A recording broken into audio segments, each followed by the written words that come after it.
Hey there viewers! Today we're cutting through the gossip fog around Beyonce, her kids, and the Diddy headlines. We'll break down what's fact, what's pure speculation, and why the quiet moves in her world might be telling you more than the loudest rumors ever could.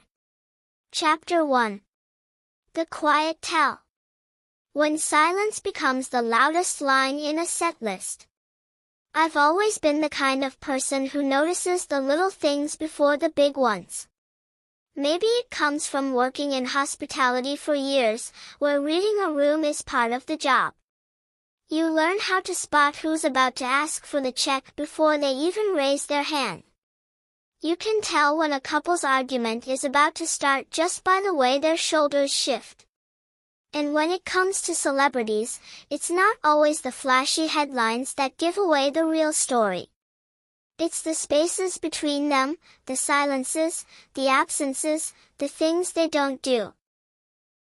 That's why when this whole Diddy situation started filling up my feed, I didn't just look at the articles or the TV segments. I started paying attention to Beyonce's family in a different way. Not the gossip pieces, those are easy to find, but the way her world seemed to keep moving with a certain careful rhythm. It's strange how when one corner of the entertainment world is falling apart, another corner goes quiet. Not the kind of quiet where nothing's happening. More like the kind where you can tell everything is happening behind closed doors. The internet has been spinning this idea lately that Beyonce's kids somehow confirmed something about what Diddy did to her. At first, I rolled my eyes. How could children who barely appear in public confirm anything? But then I started noticing the way people online were piecing it together. Not from interviews or leaked documents, but from patterns. Who was in the audience at certain shows, which tour stops family cameos and which didn't, whether the set list stayed the same or skipped certain songs. The theory isn't about what's said, it's about what's missing. Oh, it's certainly there's this unwritten rule in the Knowles-Carter household, one Beyonce has more or less spelled out over the years in little ways. The family is not part of the brand.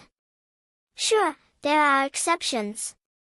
Blue Ivy's occasional stage appearances during the Renaissance tour were everywhere online, but those were curated moments. Controlled lighting, pre-approved choreography, no sudden close-ups unless Beyonce allowed them. When Beyonce closely thought it about belonging, he made it into this little box in his head.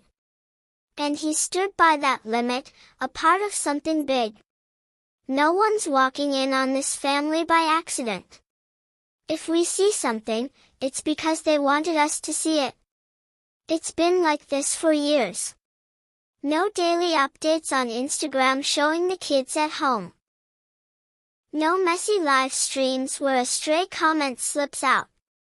Even behind the scenes, footage is edited so tightly that you could watch a 20-minute documentary and still have no clue what a normal breakfast looks like in their house. They've built this wall and it works. When you're on the outside of that wall, any small change on the inside looks huge. That's what these online theories are feeding on. They take a tiny thing like Rumi and Sir not being spotted at the Houston show when they were at the Los Angeles one and turn it into a story. Or they'll notice that Blue didn't walk out during a certain segment of the set she usually joins and suddenly that's confirmation of a behind-the-scenes rift. It's the same pattern you see in fan forums about sports teams or royal families. If the routine changes, people assume there's a reason, and the reason must be dramatic. And right now, the drama everyone's watching is Diddy. His legal reality is loud. Federal raids, court appearances, charges that make headlines in big black letters. The March 25, 2024 raids by Homeland Security investigations were all over Reuters and The Guardian within hours. Photographs of agents at the gates of his Los Angeles property. Video clips from Miami. The kind of news cycle you can't hide from. Every update is public. Every court date gets logged. But Beyonce's world quiet. Almost too quiet if you believe the online chatter. There's no public comment from her. No cryptic posts, no indirect shade in a performance. She's still showing up to the things she's booked for, still releasing and promoting work. But there's a gap where the more casual family-centered content might be. For most people, that gap wouldn't even register. For her fans, it's a flashing neon sign. I think part of the reason the kids confirmed it theory is spreading is because people don't know how to handle the difference between Diddy's noise and Beyonce's quiet. When one side of the equation is constant headlines and the other side is almost nothing, the human brain fills in the blanks. And in the age of TikTok breakdowns and Instagram story clues, those blanks get filled with whatever narrative gets the most likes. It's not just about whether the kids are physically seen at events. People track the set lists like they're stock charts.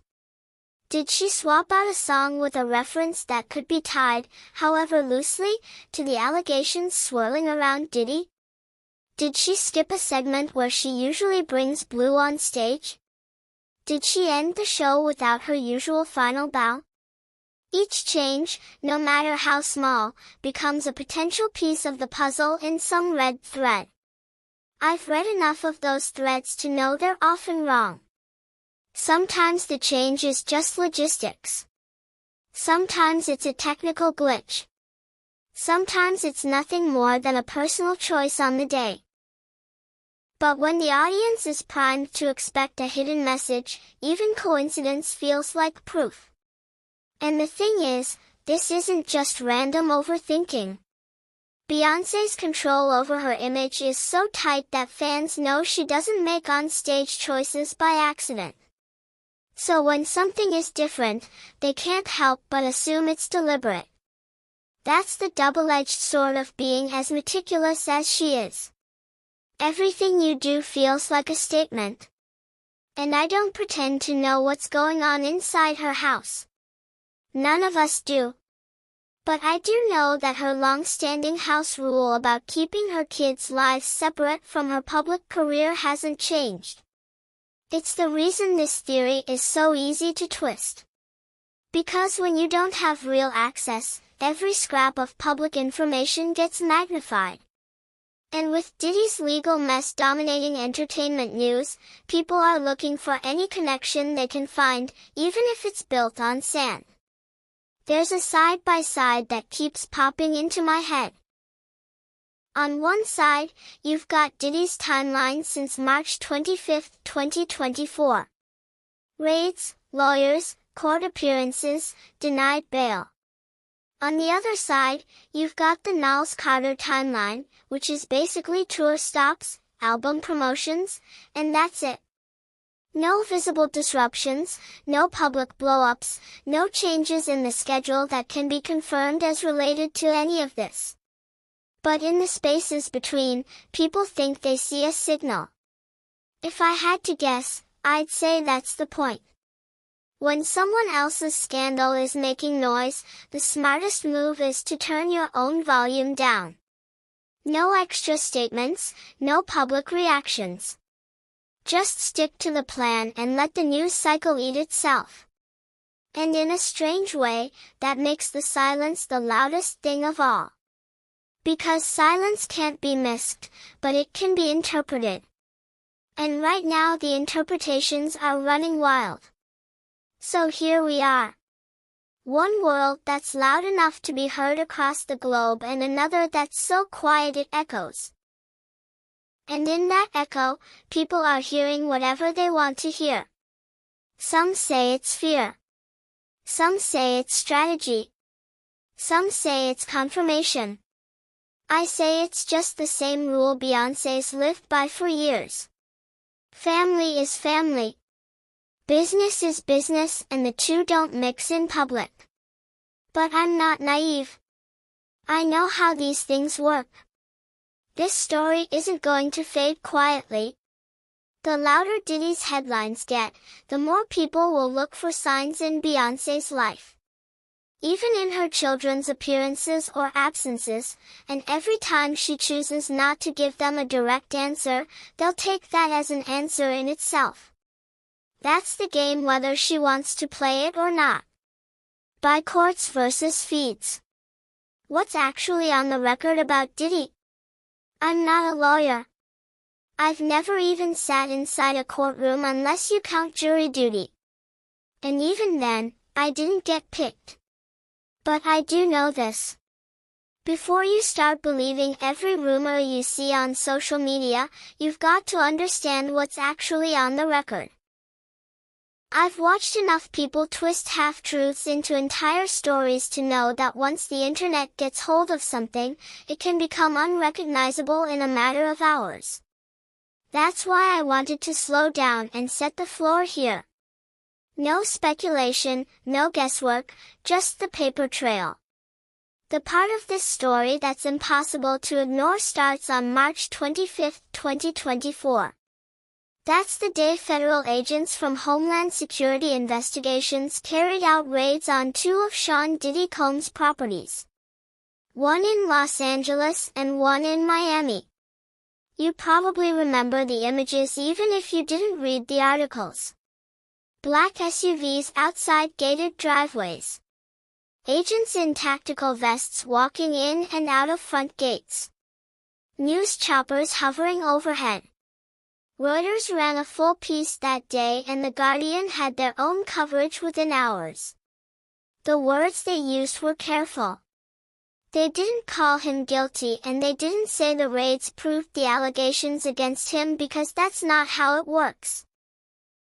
A raid means there's a search warrant. A search warrant means a judge found probable cause to believe there's evidence of a crime at that location. But probable cause is not proof beyond a reasonable doubt. It's not a conviction. It's not even a charge on its own. It's basically a legal permission slip for investigators to go in and look. That's it. The headlines might have been loud, but legally this was the beginning of a process, not the end of one.